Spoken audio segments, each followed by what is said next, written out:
কঠিন জিনিসপত্র কমায়, মানে সিলেবাসে কমায় দেওয়া হয়েছে। যে গ্রিনস থিওরাম, স্টোকস থিওরাম, কতগুলা জিনিসপত্র যেগুলা অন্যদের বেশিরভাগেরই লাগে, মেকানিক্যাল, ইলেকট্রিক্যাল, যেমন ফ্লুইড ডাইনামিক্সে লাগে। তো আমাদের আবার সিএসসিতে এই জিনিসগুলো অত লাগে না। তো ওই জন্য আমরা একটা সিলেবাসে এক্সপ্লিসিটলি এখন আর কিন্তু নাই। তো ওই মানে ওইগুলো যদি সবই পড়াতে গিয়ে সিলেবাস বেশি বড় করে ফেলতে থাকে বাই চান্স, তখন একটু চিল্লাচিল্লি করে যে সিলেবাস স্যার কেমিস্ট্রি তো কি করছে স্যার? হ্যাঁ, কেমিস্ট্রি স্যার ডিস্ট্রয় করে দিছে এর আগেটা। কেমিস্ট্রি করছে। সিজি স্যার অনেক ফাস্ট কেমিস্ট্রি করছে। মানে এটা মানে ওই টিচারের উপর ডিপেন্ড করে, এটা সিলেবাসের উপর। সময় সময় ওই যে একটা ম্যাথ কোর্সে একটা নন ডিপার্টমেন্ট কোর্সেই বেশি হয় দেখা যায়, যেমন কোনো দেখা যায় কমার্সটা বেশি অথবা হয়তো তোমরা বেশি যন্ত্রণা দিচ্ছ তাকে।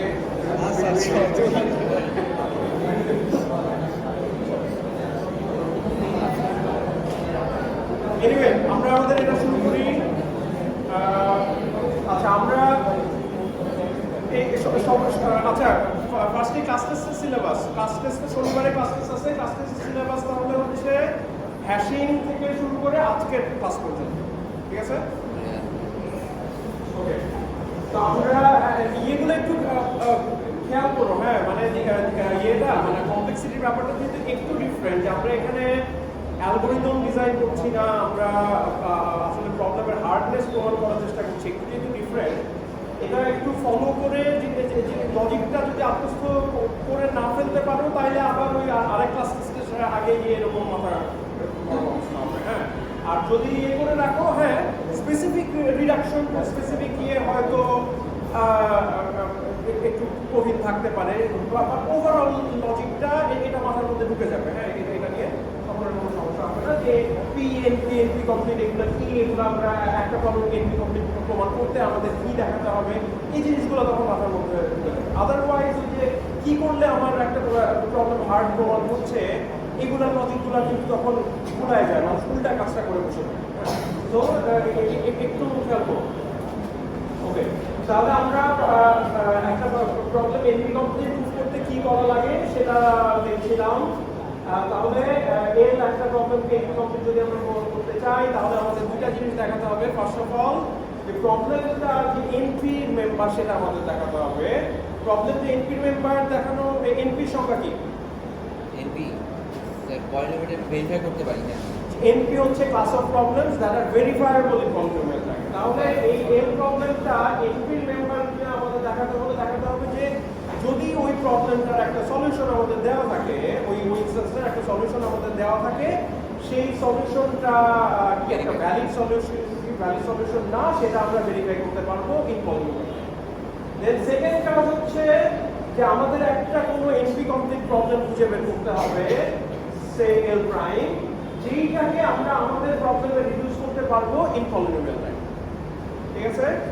দ্যাট ইমপ্লাইজ যে কেউ যদি আমাদের প্রবলেমটা দেন একটা পলিনোমিয়ালের মাধ্যমে দিয়ে দেয়, তাহলে কি করবে? ঠিক আছে? সো এই দুইটা স্টেপ। তাহলে এখন আমরা ফার্স্টে হলো এই যে ইন্ডিপেন্ডেন্সের প্রবলেম যে এপি কমপ্লিট সেটার প্রমাণ দেখছিলাম। সেটার জন্য আমরা যে প্রবলেমটা ইউজ করছি সেটা হচ্ছে 3 স্যাট প্রবলেমটা হলো স্যাটিসফায়াবিলিটির একটা variant.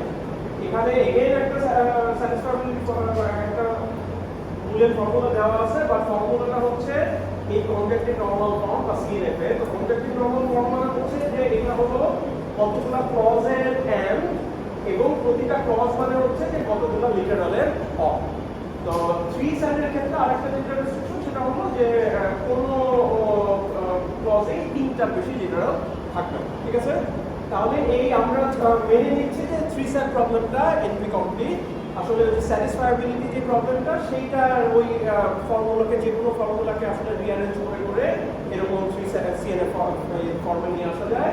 So 3 SAT is also NP complete. এখন আমরা দেখতে চাই যে ইন্ডিপেন্ডেন্সের প্রবলেমটা এনপি কমপ্লিট। এটা আমরা গত ক্লাসে দেখছিলাম।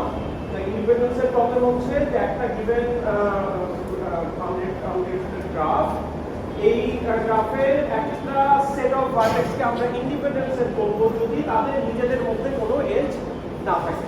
যেমন এই লালগুলা যদি আমরা দেখি যে লালগুলা নিজেদের মধ্যে কোনো এজ না, তাহলে এই প্রতিটা ইয়েতেই লালগুলা হচ্ছে একটা ইন্ডিপেন্ডেন্ট সেট। তো এখন এটা অপটিমাইজেশন ভার্সনে গোল হচ্ছে লার্জেস্ট ইন্ডিপেন্ডেন্ট সেট খুঁজে বের করা, আর ডিসিশন প্রবলেমে আমাদের একটা নাম্বার দেওয়া থাকবে, আমাদের বলতে হবে এই গ্রাফে ওই সাইজের কোনো ইন্ডিপেন্ডেন্ট সেট আছে কিনা। তো এখন আমরা এনপি কমপ্লিট দেখাতে চাই। ফার্স্ট স্টেপ হলো ইন্ডিপেন্ডেন্ট সেট এনপিতে পড়ে কিনা। তাহলে আমাদের যদি একটা সেট অফ ভার্টেক্স দেওয়া থাকে আমরা আমাদের কি করতে হবে, আমাদের দেখতে হবে যে আচ্ছা তাদের মধ্যে কোনো এজ আছে কিনা। যদি কারোর মধ্যে কোনো এজ না থাকে তাহলে এটা একটা ভ্যালিড সলিউশন, যদি কারোর মধ্যে এজ থাকে তাহলে not valid solution, but in either case আমরা সেটা পলিনোমিয়াল টাইপে সহজেই করতে পারবো। এখন আমাদের একটা এনপি কমপ্লিট প্রবলেমে আমাদের প্রবলেমে রিডিউস করতে হবে। তো আমরা থ্রি সেট প্রবলেমটাকে আমাদের প্রবলেমে রিডিউস করছি। তো যেটা বলছিলাম যে দুইটা যদি আমরা অ্যাপ্রোচ চিন্তা করি এনপি কমপ্লিট, একটা হলো যে আমরা স্যাটিসফায়াবিলিটি বা স্যাটিসফায়াবিলিটি কোনো একটা ভ্যারিয়েন্ট যেমন থ্রি সেট নিয়ে এইটাকে আমাদের সাথে রিডিউস করার চেষ্টা করতে পারি। এই স্যাটিসফায়াবিলিটি মোটামুটি মোল্ডেবল একটা জিনিস, দেখা যায় যে করা যায়, হয়তো অনেক ক্রিয়েটিভিটি লাগে। এনপি কমপ্লিটটাকে রিডিউস করতেছি এনপিতে। এনপি আমাদের প্রবলেমটাকে এই যে এই লজিকগুলাই ভালো করে খেয়াল করাটা দরকার যে আমরা একটা নন এনপি কমপ্লিট প্রবলেমকে আমাদের প্রবলেমে রিডিউস করব। আমাদের প্রবলেমটা হবে এনপি, আমাদের প্রবলেমটা এনপি, আমাদের প্রবলেমটা এনপি আমরা দেখাইছি। এখন আমরা একটা নন এনপি কমপ্লিট প্রবলেমকে যদি আমাদের প্রবলেমে রিডিউস করতে পারি, দ্যাট প্রুভস দ্যাট আমাদের প্রবলেমটা ইজ অলসো এনপি কমপ্লিট। কারণটা কি? কারণটা হচ্ছে এখন আমাদের প্রবলেমটাকে যদি কেউ পলিনোমিয়াল টাইপে সলভ করে দেয়, তাহলে থ্রি সেট প্রবলেমের একটা পলিনোমিয়াল সলিউশন বের হয়ে গেল না? তাহলে থ্রি সেট পলিনোমিয়াল সলভ হয়ে গেল। এখন থ্রি সেট তো আমরা সমস্ত পলিনোমিয়াল সমস্ত এনপি প্রবলেম থ্রি সেটে পলিনোমিয়াল রিডাকশন আছে, তাই না? তাহলে সেগুলো সব পলিনোমিয়াল টাইপে সলভ হয়ে গেল। তো এই জন্য ডিরেকশনটা কিন্তু ভুল হয় না। হ্যাঁ, ডিরেকশনটা করতে হবে হলো একটা নন এনপি কমপ্লিট প্রবলেম থেকে আমাদের প্রবলেম। ঠিক আছে, এটা নিয়ে কারো কোনো কনফিউশন নাই তো? ওকে, আচ্ছা এখন তাহলে স্যাটিসফায়াবিলিটির একটা ইনস্ট্যান্স দেওয়া আছে, সেই ইনস্ট্যান্সটাকে আমরা একটা ইন্ডিপেন্ডেন্ট সেটের ইনস্ট্যান্স বানাতে চাই। ইন্ডিপেন্ডেন্ট সেটের ইনস্ট্যান্স মানে হচ্ছে যে আমাদের একটা গ্রাফ কনস্ট্রাক্ট করতে হবে এবং একটা নাম্বার এরকম একটা থ্রেশহোল্ড বলে দিতে হবে যে এই বা এর একটা ফিক্স সাইজ, যে এই সাইজে কোনো ইন্ডিপেন্ডেন্ট সেট ওই গ্রাফে আছে কিনা। তো আমরা সেটা যেভাবে করছিলাম সেটা হচ্ছে যে এই হচ্ছে আমাদের ইন্ডিপেন্ডেন্ট সেটের একটা ইনস্ট্যান্স। এখানে ক্লজ আছে হলো চারটা, একটা দুটা তিনটা চারটা, ঠিক আছে? এখন আমরা প্রতিটা ক্লজের জন্য এরকম একটা ব্লক তৈরি করছি যে তিনটার বেশি তো কখনো থাকবে না, তাহলে তিনটার জন্য আমরা এরকম একটা ট্রায়াঙ্গল তৈরি করছি। এইটার জন্য এরকম একটা ট্রায়াঙ্গল তৈরি করলাম, এটার জন্য এই ট্রায়াঙ্গল তৈরি করলাম, এটার জন্য এটার একটা কানেক্ট করলাম। এখানে তিনটা ভার্টেক্স করেসপন্ডস টু তিনটা লিটার, তাহলে এক্স বার ওয়াই জিবার, ঠিক আছে? ওকে, দেন কিভাবে সবগুলো এখন তাহলে এই তিনটার মধ্যে থেকে ইন্ডিপেন্ডেন্ট সেটে আমরা ম্যাক্সিমাম একটা ভার্টেক্স পিক করতে পারবো, কারণ একে নিলে তো এর সাথে বাকিরা নিতে পারলে বাকিদেরকে আর নেওয়া যাবে না, এইটাকে নিলে বাকিগুলোকে নেওয়া যাবে না, অ্যান্ড সো তাহলে এই যে চারটা আমাদের এরকম ব্লক আছে, চারটা ব্লক থেকে ম্যাক্সিমাম আমরা চারটা ভার্টেক্স ইন্ডিপেন্ডেন্ট সেটে নিতে পারবো।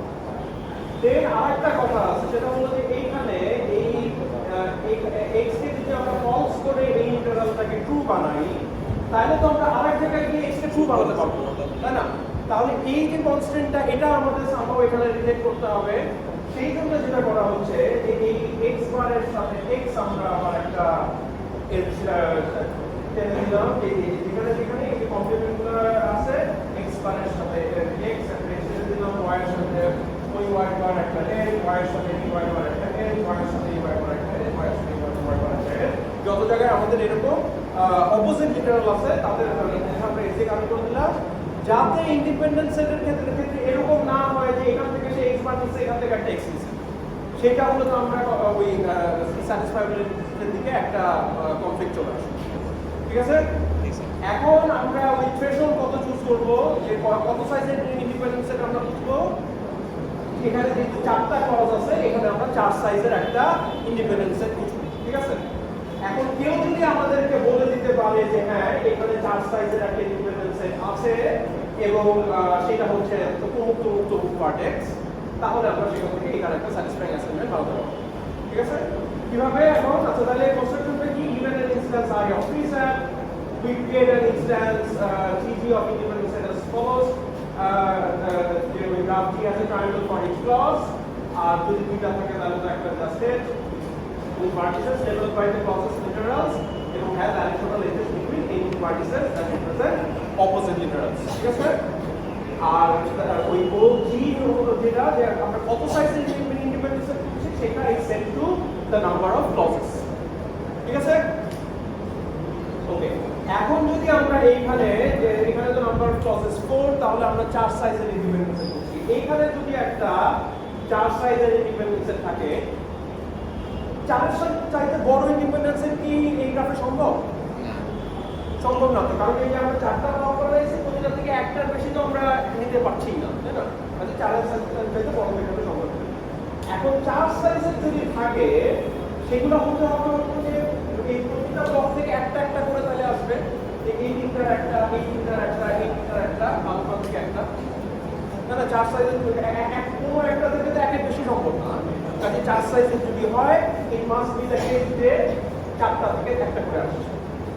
ওকে, এখন সেটা একটা আসলো, প্লাস আরেকটা যে আমরা কিন্তু কনফ্লিক্টিং লিটারালের মধ্যে এজ দিয়ে দিছি। কাজে এইরকম কোনো হওয়া চান্স নেই যে এখান থেকে এক্স বার পিক করছে, এখান থেকে এক্স পিক করছে, এখান থেকে ওয়াই পিক করছে, এখান থেকে ওয়াই বার পিক করছে, সেটাও হওয়ার চান্স নেই। তাহলে 4টা থেকে 4টা আমাদের আসবে এবং তারা আসলে নন কনফ্লিক্টিং। ঠিক আছে? এখন সে যেই ভার্টেক্সগুলো পিক করছে, করেসপন্ডিং লিটারাল যদি এখানে আমরা ট্রু বানাই দিই, যেমন এক্স বারের করেসপন্ডিং ভার্টেক্স যদি সে নিয়ে থাকে, আমরা যদি এখানে এক্স কে তাহলে ফলস করে দেই, এক্স বারকে আমরা ট্রু করে দেই, তাহলে এই ক্লজ স্যাটিসফাই হয়ে গেল। আবার এখান থেকে সে যদি এক্স নিয়ে থাকে, সরি একটা নিয়ে আমরা ওয়াই বার নেই, তাহলে এইটা যদি সে নিয়ে থাকে তাহলে এই ক্লজ ইয়ে হয়ে গেল, স্যাটিসফাই হয়ে গেল। একইভাবে আমাদের সি শেয়ারিসে এটা ট্রু হয়ে গেল। এখান থেকে ওই যে সে আগে ওয়াই বার নিচ্ছে, তাহলে এটা নিচ্ছে, সেটা ট্রু হয়ে গেল। ঠিক আছে? তাহলে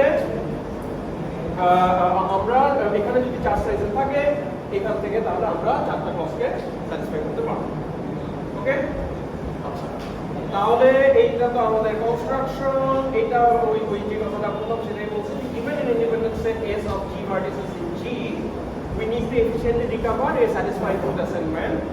তাহলে for any variable x, ওই ইন্ডিপেন্ডেন্ট সেটটা cannot contain vertices labeled both x and x prime, তাই না? কারণ আমরা তো তাদের মধ্যে h টেনে দিছি, because it is a pair of vertices is connected by an edge। তাহলে আমরা x একটা ভ্যারিয়েবলকে we will assign a value of true if s contains a vertex label x, অথবা a value of false if the independent set contains a vertex label x prime। ঠিক আছে?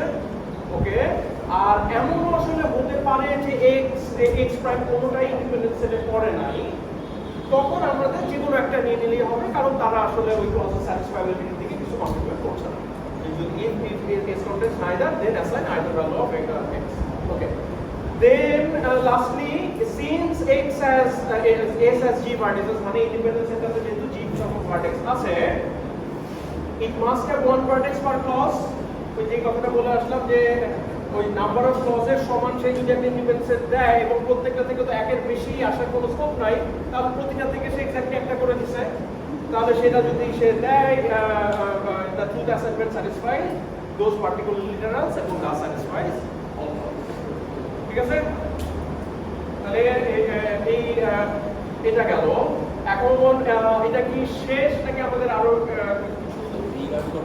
রিভার্সটা আমাদের দেখাতে হবে? যে আমরা যদি পলিনোমিয়াল টাইম রিডাকশনের শর্ত ছিল হচ্ছে এইটা, যে ফার্স্ট অফ অল প্রথম প্রবলেমের ইনস্ট্যান্স থেকে আমাদের প্রবলেমের একটা ইনস্ট্যান্স বানাতে হবে, দেন এইটার যদি কেউ সলিউশন দিতে পারে সেটা থেকে আমাদের আয়ের একটা সলিউশন বানাতে পারে। বাট আরো একটা জিনিস আছে, ও যদি বলে যে ওর কোনো সলিউশন নাই, আমাদের দেখাতে হবে যে হ্যাঁ আয়ের তাইলে কোনো সলিউশন নাই, তাহলে সেটা আমাদের একটু দেখাতে হবে।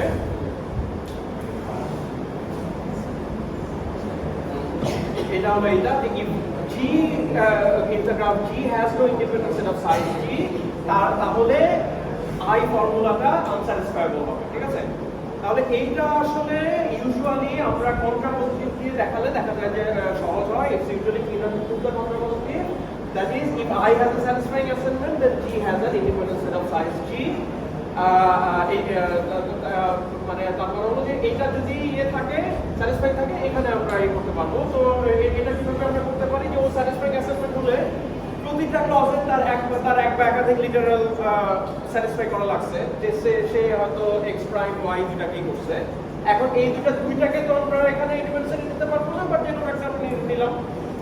এখানে সে একাধিক যদি করে থাকে এখান থেকে যে কোনো একটা নিলাম, এখান থেকে একটা নিলাম, এখান থেকে একটা নিলাম, এবং তারা তো কখনোই কনফ্লিক্টিং হবে না। এই এজগুলো কোনোটা কিন্তু সে ভায়োলেট করবে না, কারণ সে তো এক জায়গায় এক্স প্রাইম নিলে এক জায়গায় তো সে এক্স নিবে, তাই না? সো আমরা এখানে প্রতিটাতেই একটা একটা করে নিতে পারবো। সো আমরা জি সাইজের একটা ইন্ডিপেন্ডেন্ট সেট পাবো, ঠিক আছে? তাহলে এটা ইউজুয়ালি কন্ট্রাপোজিটিভটা দেখানো ইজিয়ার হয়। If I has a satisfying assignment, then G has an independent set of size G. So for each clause, we pick any literal whose value under the satisfying assignment is true. So there must be at least one such literal, এবং at the corresponding vertex true. ঠিক আছে? ওকে, তাহলে এইটা গেল independent সেটের NP complete. তাহলে আরেকটা আমরা এরকম স্যাটিসফায়াবিলিটি থেকে রিডাকশন দেখি। এটা হচ্ছে Hamiltonian cycle problem. Hamiltonian cycle প্রবলেমের সাথে আমরা অলরেডি পরিচিত, যে given a graph, given an undirected graph, find a cycle that visits each vertex exactly once. আর যদি এরকম কোনো সাইকেল না থাকে তাহলে আমরা বলবো যে এরকম কোনো সাইকেল নাই, ঠিক আছে? তাহলে এই প্রবলেমটাকে আমরা NP কমপ্লিট প্রুফ করতে চাই। NP কমপ্লিট প্রুফ করতে এগেইন প্রসেসটা কি? এনপি প্রবলেমের এটা আচ্ছা, হ্যাঁ, টিপিক্যালি আমরা আসলে যে এনপি শো করাটা যেহেতু ইজি হয়, আমরা ওইটা দিয়ে পয়লায় লিখে ওইটা করে ফেলি। তাহলে ফার্স্টে আমরা এনপি দেখাই। কিন্তু এখানে এনপি দেখাতে হলে যে আমাদের একটা তো এই সাইকেল দিয়ে দেবে, আমাদের দেখতে হবে যে হ্যাঁ সবগুলো ভার্টেক্স ভিজিট করছে কিনা, কোনো ভার্টেক্স দুইবার ভিজিট করছে কিনা, এবং ও যেই সিকোয়েন্সে এটা দিছে সবগুলো এজ ঠিকঠাক মতো আছে কিনা। তাহলে এটা তো আমরা পলিনোমিয়াল টাইপে সহজেই করতে পারবো, তাই না? তাহলে সেই ইজ ইন এনপি। দেন আমাদের একটা এনপি কমপ্লিট প্রবলেম নিয়ে সেটাকে আমাদের প্রবলেমে রিডিউস করতে হবে। তো আমরা এগেইন স্যাটিসফায়াবিলিটি ইউজ করছি, ঠিক আছে? তাহলে প্রথমত আমরা এনপি দেখালাম, then we want to reduce an NP complete problem to Hamiltonian cycle problem. তো এগেইন থ্রি সেট নিচ্ছি, থ্রি সেটকে আমাদের ইয়েতে রিডিউস করতে চাই। So we want to convert any instance of three SAT to an instance of Hamiltonian cycle, ঠিক আছে? ওকে, এখন তাহলে স্যাটিসফায়াবিলিটিতে এটা কি, মানে আমাদের প্রতিটা ভ্যারিয়েবলকে আইদার ট্রু অথবা ফলস কিছু একটা সেট করতে হবে, তাই না? তাহলে সেটাই তো আমাদের ডিসিশন, তাই না? তাকে আমরা ট্রু করবো না ফলস করবো। তো আমরা যেটা করব যে আমরা ওই প্রতিটা ভ্যারিয়েবলের জন্য একটা গ্রাফ স্ট্রাকচার মতো বানাবো, যেটা কলোকিয়াল টার্ম হলো গ্যাজেট। তো ওরকম আমরা একটা গ্যাজেট বানাবো। দেন তারপরে সামহাউ ওর সাথে ক্লজ গুলাকে কানেক্ট করব, তারপরে ওই ভ্যারিয়েবল গুলাকে ওভারঅল কানেক্ট করে একটা পাথ মতো বানাবো। তো এখান থেকে এটা শুডন্ট অ্যাকচুয়ালি মেক সেন্স, আমরা অ্যাকচুয়ালি ফিগার করতে চলে যাব। তো ওই যেটা বললাম যে ভ্যারিয়েবল আমরা ট্রু সেট করবো বা ফলস সেট করবো, এখন ট্রু করবো না ফলস করবো, এটাই তো আমাদের ডিসিশন। তো আমরা সেই জিনিসটা ক্যাপচার করার জন্য এই প্রতিটা ভ্যারিয়েবলের সাথে এইরকম একটা স্ট্রাকচার ডিফাইন করছি, প্রতিটা ভ্যারিয়েবলের সাথে এরকম একটা স্ট্রাকচার অ্যাসোসিয়েট করছি। তাহলে এই এটা হ্যামিল্টনিয়ান সাইকেলের ক্ষেত্রে আমাদের প্রতিটা ভার্টেক্সকে এক্স্যাক্টলি একবার ভিজিট করতে হবে। সো এই টাইপের স্ট্রাকচার আইদার আমরা বাম থেকে ডানে যেতে পারি অথবা ডান থেকে বামে যেতে পারি। আমাদের তো মিক্স করার কোনো স্কোপ নাই, তাই না? কারণ মিক্স করতে গেলেই তো কোনো ভার্টেক্স দুইবার ভিজিট হয়ে যাবে এবং তাহলে তো সেটা হ্যামিল্টনিয়ান সাইকেল হলো না, তাই না? তাহলে আমরা এইরকম একটা স্ট্রাকচার বানালে তাহলে এই হ্যামিল্টনিয়ান সাইকেল থাকতে হলে অবশ্যই তাকে আইদার বাম থেকে ডানে করে করতে হবে অথবা ডান থেকে বামে যেতে হবে। এখন এই ডান থেকে বামের ট্রাভার্সালটা এইটাকে আমরা অ্যাসোসিয়েট করছি উইথ ট্রু, আর বাম থেকে ডানের এই ট্রাভার্সালটা আমরা অ্যাসোসিয়েট করছি উইথ ফলস, ঠিক আছে? ওকে, এখন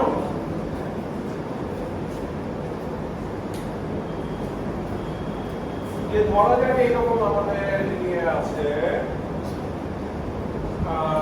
আমাদের কতগুলো ক্লজ আছে, সিকে সিকে এর মধ্যে সিকে তে আছে হচ্ছে xi bar or one of things সেখানে আছে হচ্ছে xi।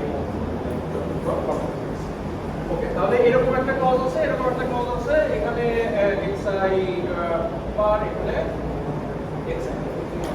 ওকে, তো আমরা যেটা করছি যে আমরা প্রতিটা ক্লজের সাথে অ্যাসোসিয়েটেড আবার একটা করে ভ্যারিয়েবল ইন্ট্রোডিউস করছি। যে সিক এর সাথে অ্যাসোসিয়েটেড একটা ভ্যারিয়েবল ইন্ট্রোডিউস করলাম, সিক এর সাথে একটা ভ্যারিয়েবল ইন্ট্রোডিউস করলাম। এখন সিক এর ক্লজের মধ্যে আছে হচ্ছে এই xi বার। তাহলে xi যদি ফলস সেট হয় তাহলে xi বার ট্রু হচ্ছে এবং তখন সে এই ক্লজটাকে স্যাটিসফাই করে ফেলছে, তাই না? তাহলে xi যদি আমাদের ফলস হয় তাহলে দ্যাট মিন্স যে এটা বামে থেকে ডানে ট্রাভার্স হয়। এখন ও যদি বামে থেকে ডানে ট্রাভার্স করে তাহলে তখন আমরা এখানে এসে এই এসটা ফলো করে সিকের ভার্টেক্সটা ট্রাভার্স করে ফেলতে পারবো না? ট্রাভার্স করে ফেললাম, দেন আবার এখানে গেলাম, দেন এভাবে গেলাম, ঠিক আছে? তাহলে ওই যেই ক্লজগুলোতে xi এর ফলস লিটারালটা থাকে থাকছে, এটা বুঝি নাই সিকে আলাদা ভার্টেক্স কেন? প্রতিটা ক্লজের জন্য আমাদের যতগুলো ক্লজ আছে প্রত্যেকটা ক্লজের জন্য আমরা আলাদা ভার্টেক্স ইন্ট্রোডিউস করলাম, ঠিক আছে? ক্লজ বলতে স্যার ওই যে ও আচ্ছা, একটা সবগুলো আর টার্মের আর কি। হ্যাঁ, ওকে, তাহলে এগুলোর জন্য আমরা প্রতিটা ক্লজের জন্য একটা করে ভার্টেক্স ইন্ট্রোডিউস করছি। হ্যাঁ স্যার নিচেগুলো হচ্ছে x1 x2 x3 এগুলো নাকি নিচে যেগুলো? হ্যাঁ না, গুড কোয়েশ্চেন। এইটা পুরাটা করেসপন্ড করছে হচ্ছে xi কে, ঠিক আছে? ধরো x1 একটা ভ্যারিয়েবল, এটা পুরাটা x1 এর জন্য, ঠিক আছে? কয়টা থাকবে? হ্যাঁ, কয়টা ভার্টেক্স থাকবে? কয়টা ভার্টেক্স থাকবে এটা ডিপেন্ড করবে ক্লজের।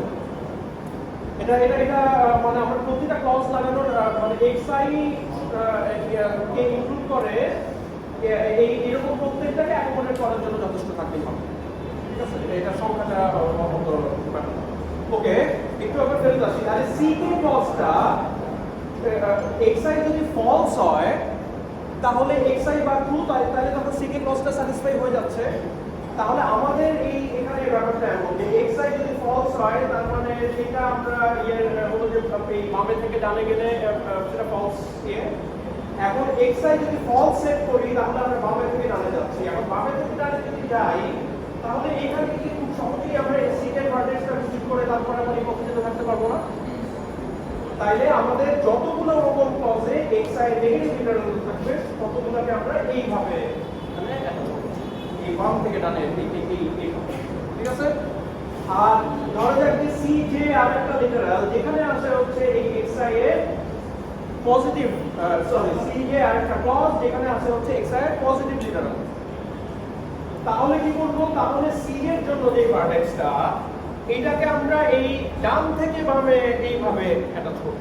তাহলে যদি এই xi এর এই যে স্ট্রাকচারটা এটা যদি ডান থেকে বামে ট্রাভার্স করে তাহলে এখানে এসে সে তখন ইজিলি cj ভার্টেক্সে গিয়ে আবার এখানে গিয়ে এটা এভাবে যেতে পারে, ঠিক আছে? তাহলে যদি xi ট্রু সেট করলে এই ক্লজটা স্যাটিসফাই হয় তাহলে এখানেও এইভাবে আমরা ডান থেকে বামে যেতে এইটাকে সহজে ফিক্স করে ফেলতে পারছি। আর এটাকে ফলস সেট করলে এটা একটা ক্লজ যদি স্যাটিসফাই হয় তখন এটাকে বাম থেকে ডানে আসলে এটাকে ফিক্স করা যাচ্ছে, ঠিক আছে?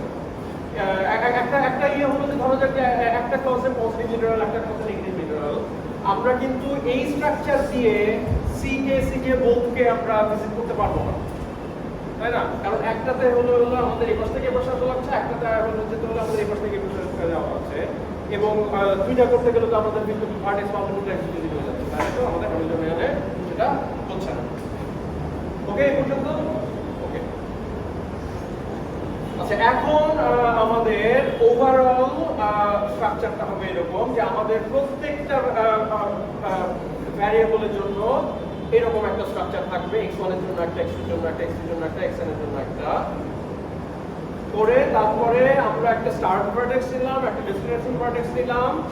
এখন x1 x2 x3 এগুলোকে তো আমরা ইন্ডিপেন্ডেন্টলি ট্রু ফলস সেট করতে পারতে চাই, তাই না? তাহলে এস থেকে আমরা এই যে বামেও একটা এজ দিলাম, এস থেকে আমরা ডানেও একটা এজ দিলাম।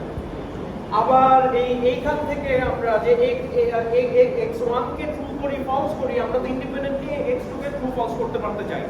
তাহলে আমরা যদি বাম থেকে ডানে আসি, তাহলে সেখান থেকেও আমরা এখানে একটা এজ দিব, আবার এখান থেকেও আমরা এখানে এজ দিব, যাতে x2 আমরা বাম থেকেও শুরু করতে পারি, ডানের থেকেও শুরু করতে পারি।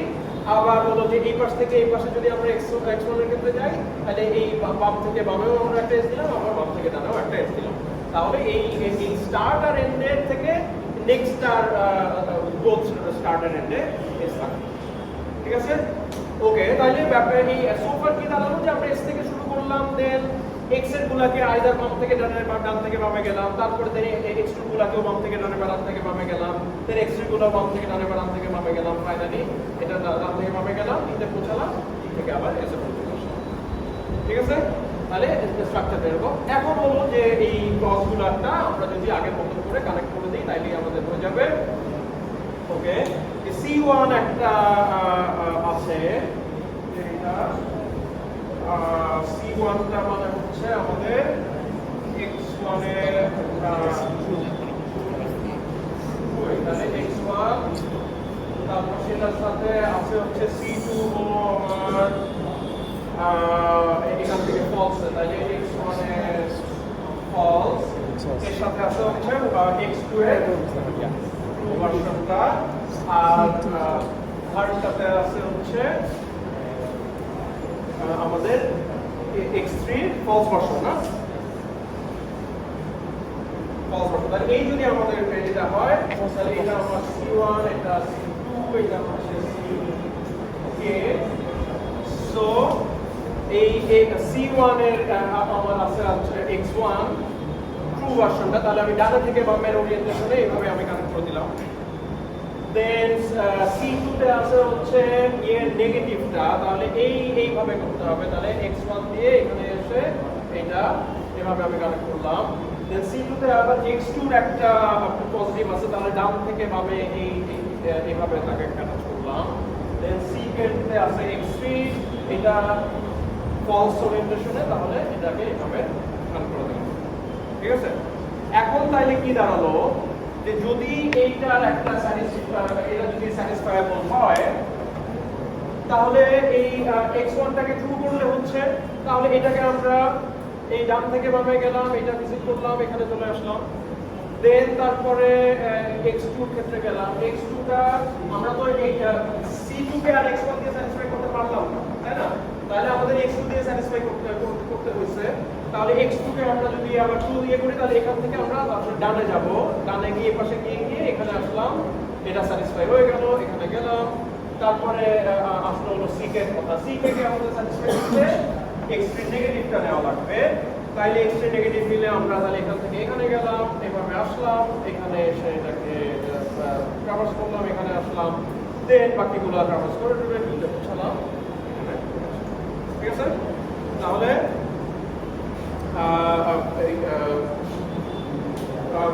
বোঝা গেল স্ট্রাকচারটা?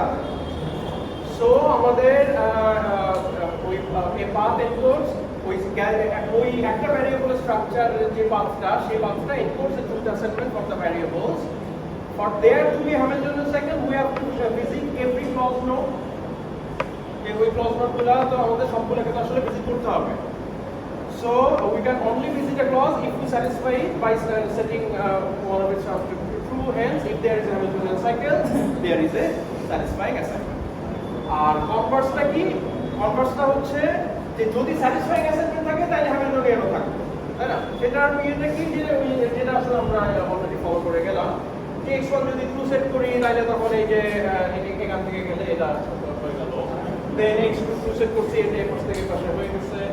ওই x3 টা ফলস, তাহলে এটা এই পাশ থেকে পাশে আসলে আমরা স্যার কোয়াড্রা পজিটিভটা বুঝি স্যার, পরের পার্টটা কি বললেন? কোয়াড্রা পজিটিভ, হ্যাঁ তো কনভার্সটা মানে হচ্ছে যে আমরা এখানে দেখালাম হ্যামিল্টনিয়ান পাথ থাকলে স্যাটিসফাইং অ্যাসাইনমেন্ট থাকে। ঠিক আছে? আমাদের তো দেখাতে হবে যে যদি হ্যামিল্টনিয়ান সাইকেল না থাকে তাইলে আবার তাইলে ওটা স্যাটিসফাইবল না। এখন সেইটা দেখানো ইউজুয়ালি কন্ট্রা পজিটিভ দিয়ে দেখানো শুরু হয়। কন্ট্রা পজিটিভটা কি? কন্ট্রা পজিটিভ হচ্ছে যে এইখানে যদি একটা স্যাটিসফাইং অ্যাসাইনমেন্ট থাকে এটা এখানে যদি একটা স্যাটিসফাইং অ্যাসাইনমেন্ট থাকে তাহলে অবশ্যই এখানে একটা হ্যামিল্টন সাইকেল থাকবে। ঠিক আছে? ওকে, এটা নিয়ে কারো কোনো প্রশ্ন?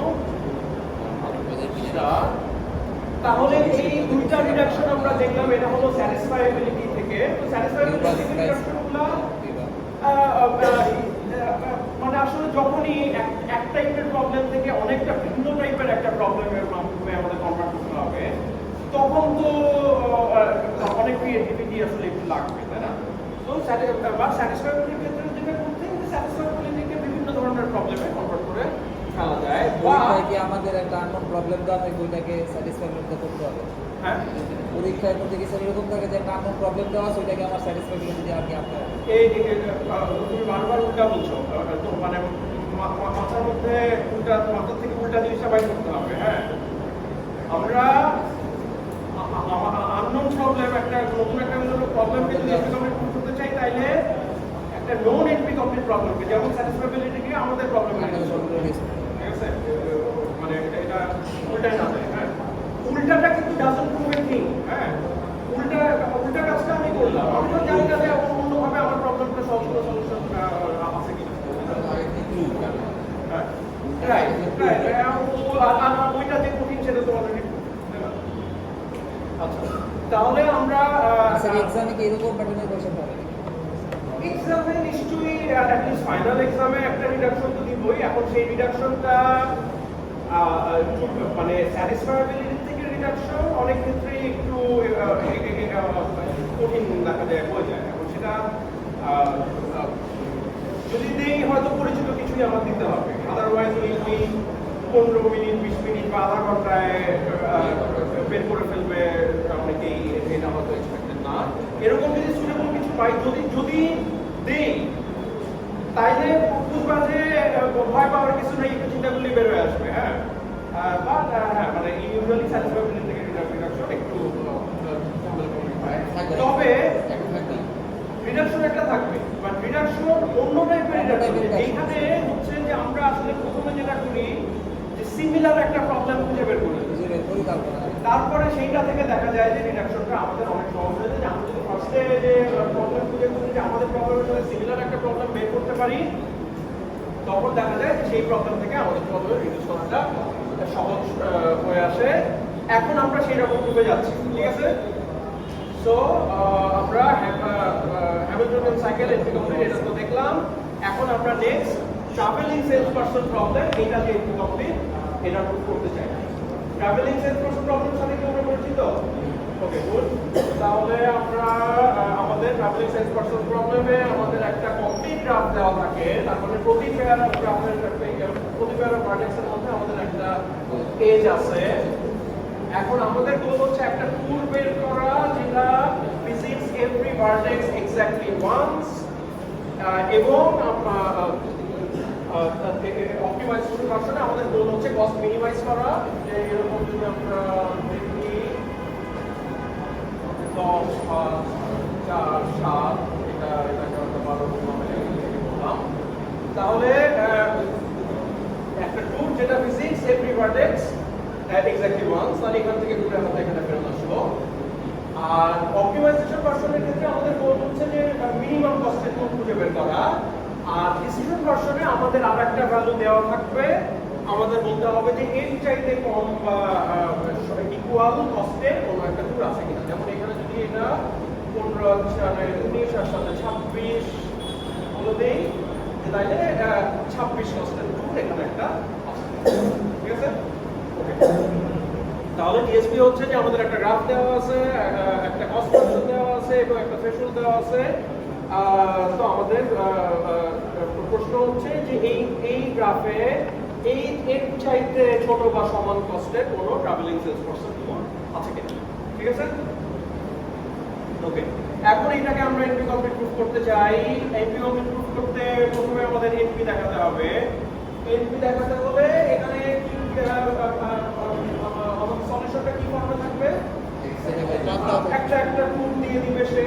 তো ধরো যে একটা এ বি সি ডি একটা টুলসে দিয়ে দিছে, আমরা এই বরাবর সবগুলো এজের ওয়েট সাম আপ করে আমরা দেখবো যে সেটা 26 এর চাইতে সমান কিনা। 26 কই থেকে আসে? হ্যাঁ 26 কই থেকে আসে? 26 হচ্ছে এই কেটা যে একটা ডিসিশন আমরা যে অপটিমাইজেশন ফাংশনকে ডিসিশন ফাংশনে কনভার্ট করার জন্য একটা থ্রেশহোল্ড দিয়ে দিচ্ছি এর চাইতে বেটার কোনো সলিউশন আছে কিনা এই কেটা হচ্ছে সেটা বুঝতে পারছি। ইউনিভার্সাল সাইজ যেমন 4 দেওয়া ছিল ওরকম আর কি। আচ্ছা ওকে তাহলে ডিসিশন ফাংশনে আমাদের গোল হচ্ছে যে এটাকে ভেরিফাই করা যে 26-এর চাইতে কিছু আছে ওকে দেন এটা তো আমরা তাহলে প্রথমে লেভেল সহজে করতে পারবো ভেরিফিকেশন না আমরা সবগুলো চেক করবো কস্টগুলো যোগ করবো যোগ করে দেখবো যে আমাদের থ্রেশহোল্ড যেটা দেওয়া আছে তার চাইতে কম কিনা তাহলে আমরা ওকে তাহলে এটা তো কেমন এখন নেক্সট কাজ কি প্রবলেম একটা এনপি কমপ্লিট প্রবলেম 26টা কি আমরা এমনি চুজ করব নাকি দেওয়া থাকবে? না দেওয়া থাকবে প্রবলেম ডেফিনিশন দেওয়া থাকবে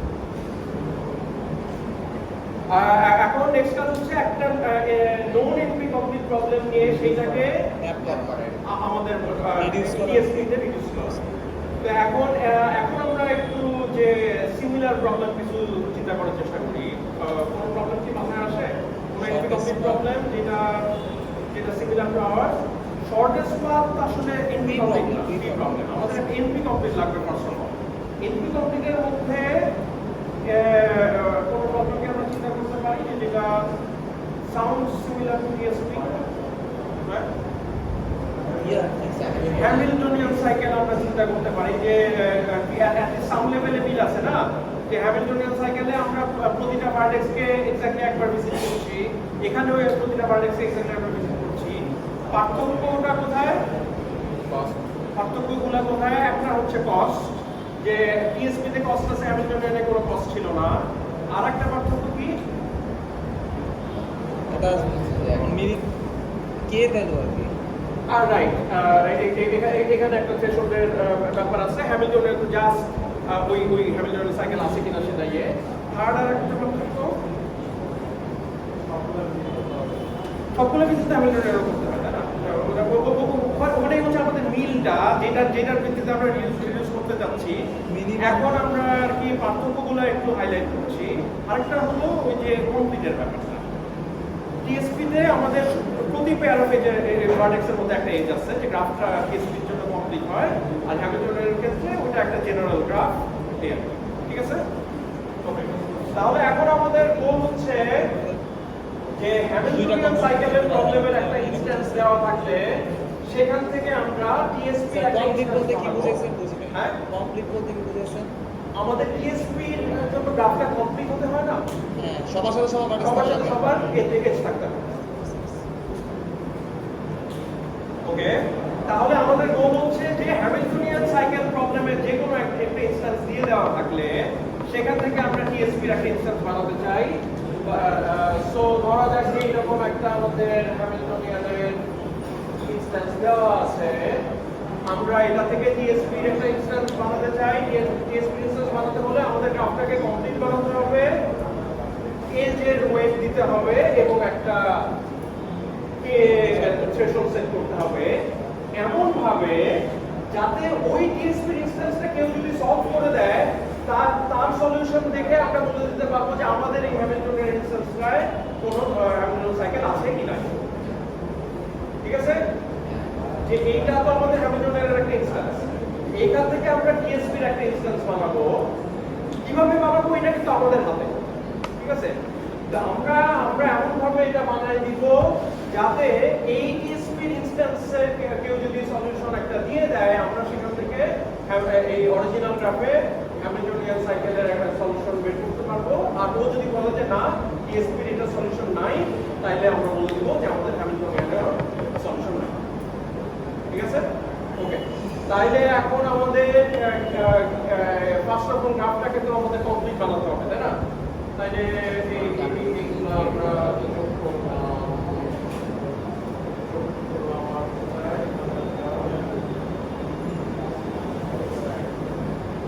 তাইলে কতগুলো এক্সপ্লোর করলাম কমপ্লিট বানাবো এখন কস্টগুলো আমরা কিভাবে দেবো আমরা যেগুলো আছে সেগুলো 1 দেই আর যেগুলো 9 ছিল 9 ছিল হ্যাঁ। আচ্ছা তাহলে একটা আইডিয়া আসছে যে যেগুলো আমরা অলরেডি এক্সিস্ট করতো সেগুলাকে আমরা যদি 1 দেই আর যেগুলা আমরা নতুন যোগ করলাম সেগুলোকে যদি ইনফিনিটি দেই তাহলে আসলে এই OTSP2 রে এই যদি এই ডটেড কোনো একটা ইউজ করে তাহলে আমরা সেটা সহজেই ডিস্টিংগুইশ করতে পারবো, তাই তো? তাহলে that's the right idea, but এটা আসলে 1 আর ইনফিনিটি হতে হবে এবং কোনো কথা নাই, এটা বিভিন্নভাবে করা যায়। জাস্ট আমরা দুইটাকে ডিস্টিংগুইশ করতে পারলেই হলো। ও এখানে একটা কোনো একটা যদি এজ ইউজ করে তাইলেই তার টুরের কস্টটা এমন একটা হয়ে যেতে হবে যেটা আমরা ডিস্টিংগুইশ করতে পারবো সবগুলো আমাদের এইগুলো ইউজ করে যে টুর বানালে, ঠিক আছে? তাহলে হ্যাঁ, মানে তোমার এটা দ্যাটস আ ভ্যালিড সলিউশন। বা স্লাইডে যেটা করা আছে সেটা হচ্ছে যে এইগুলো যদি সবগুলো আমরা 0 দেই, যেগুলো এক্সিস্ট অলরেডি করছিল সেগুলো সবগুলো 0 দিলাম, আর যেগুলো আমরা নতুন অ্যাড করছি সেগুলোকে যদি 1 দেই তাইলেও হয়, তাই না? তাইলে এখন আমরা এই সেশনটাকে যদি 0 সেট করে দেই, এখন হলো যে ও যদি এখানে একটা 0 কস্টের TSP2 পায়, তার মানে হচ্ছে যে সে সবগুলা ওই পুরান এজ ইউজ করে সে একটা টুল বানাতে পারছে। যদি সে 0 কস্টের একটা টুল পায় তাহলে পুরান এজ ইউজ করে সে একটা টুল পাইছে। তাহলে তখন মানে এই তো আমরা ইনস্ট্যান্স একটা বানালাম, এই ইনস্ট্যান্স বানায় আমরা TSP কে দিচ্ছি যে হ্যাঁ এটার কি সলিউশন আছে কিনা, এই গ্রাফে 0 বা তার সাথে কম কস্টের কোনো একটা টুল আছে কিনা। ও যদি বলে যে হ্যাঁ আছে, যে এরকম একটা, আমরা তখন দেখবো যে হ্যাঁ ও যদি 0 কস্টের একটা টুল দিছে সবগুলোই তো হলো এই পুরানো এজ ইউজ করা, কারণ একটাও যদি সে এই এজ ইউজ করতে তাহলে 1 হয়ে যাচ্ছে, তাই না? সো তাইলে এরকম সে কিছু একটা করে করছে এবং that is a valid Hamiltonian cycle আমাদের অরিজিনাল গ্রাফে। সো হ্যামিল্টনিয়ান সাইকেল অরিজিনাল গ্রাফে আছে, ঠিক আছে? আর যদি সে বলে যে না 0 তো সম্ভব না, 0 সম্ভব না মানে হচ্ছে তার মানে তার TSP2 বানাতে এক ওয়েটের কোনো একটা ইউজ করা লাগছে এবং সেটা যদি তার ইউজ করা লাগে তার মানে হলো অরিজিনাল গ্রাফে হ্যামিল্টনিয়ান সাইকেল, ঠিক আছে? সো এই হচ্ছে কনস্ট্রাকশনটা। আমরা G equal to V একটা হ্যামিল্টনিয়ান সাইকেলের ইনস্ট্যান্স, আমরা সেখান থেকে TSP এর একটা ইনস্ট্যান্স বানাচ্ছি as follows, যে আমরা একটা কমপ্লিট গ্রাফ বানাচ্ছি G prime equal to V E prime, যে আমাদের ভার্টেক্সের আগের চাই থাকে। এবার E prime হচ্ছে আমাদের all edges except I equal to I, মানে লুপগুলো আমাদের তো থাকে না। আর কস্ট ফাংশন আমরা ডিফাইন করছি by this Cij। তাহলে এখন যদি এটা এই এজটা অরিজিনাল গ্রাফে থাকে তাহলে আমরা 0 দিচ্ছি, এই এজটা যদি অরিজিনাল গ্রাফে না থাকে তাহলে আমরা এখানে 1 দিচ্ছি। So graph G as a Hamiltonian cycle if and only graph G prime as a true of cost at most 0.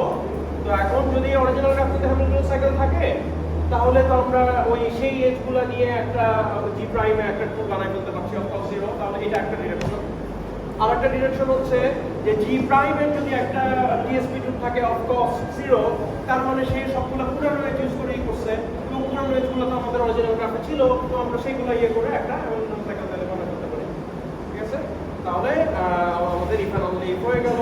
So we conclude that Hamiltonian cycle problem is sorry TSP is, ঠিক আছে? ওকে, তাহলে অন্য সেকশনে এখানে শেষ করছি, তোমাদেরও এখানেই শেষ করি। আমরা আরো দু একটা এরকম রিডাকশন দেখবো, মানে ওই এই টাইপের রিডাকশন আরো একটা দেখবো। ইয়েতে ক্লাসে রিডাকশন যদি দেই সিম্পল কিছু একটা থাকবে, ঠিক আছে?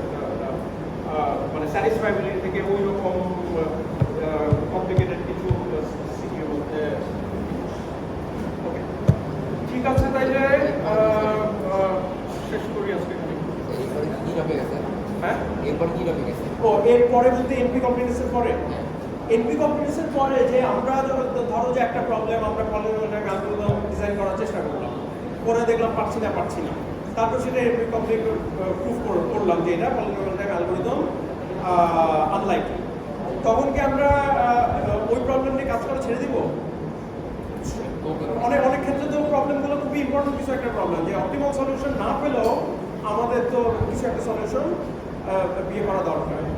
তো ওই দুইটা জিনিস আমরা দেখবো। একটা হচ্ছে ওগুলোকে বলে অ্যাপ্রক্সিমেশন অ্যালগরিদম। সেটা হলো যে আমরা পলিনোমিয়াল টাইমে অপটিমাল সলিউশন হয়তো গ্যারান্টি করতে পারি না, কিন্তু আমরা পলিনোমিয়াল টাইমে এমন একটা সলিউশন দিতে পারি যেটা হলো অপটিমাল সলিউশনের একটা কোনো বাউন্ডের মধ্যে, ঠিক আছে? যেগুলোকে বলা হচ্ছে অ্যাপ্রক্সিমেশন অ্যালগরিদম। আর আরেকটা হচ্ছে যে হ্যাঁ, যে অপটিমাল সলিউশনে আমরা পাবো, ওয়ার্স্ট কেসে তার রানিং টাইম হয়তো এক্সপোনেনশিয়াল হয়ে যাবে, কিন্তু প্র্যাকটিক্যালি আমরা কিছু টেকনিক ইয়ে করে আমরা হয়তো রানিং টাইমটা ওয়ার্স্ট কেসে এক্সপোনেনশিয়াল হলেও প্র্যাকটিক্যালি আমরা রানিং টাইমটা কমাই। তো এই দুইটা হলো মেইন টপিক এটার পরে। আর দেন ছোটখাটো আরো দুইটা কিছু আছে, দেন সেটা দেখে আমাদের বলে যে ফিবোনাচি হিপ একটা ভাবছিল যে সময়টাকে ইয়ে হবে, বাট ফিবোনাচি হিপ মানে খুবই অনেস্ট বাইনোমিয়াল হিপ তো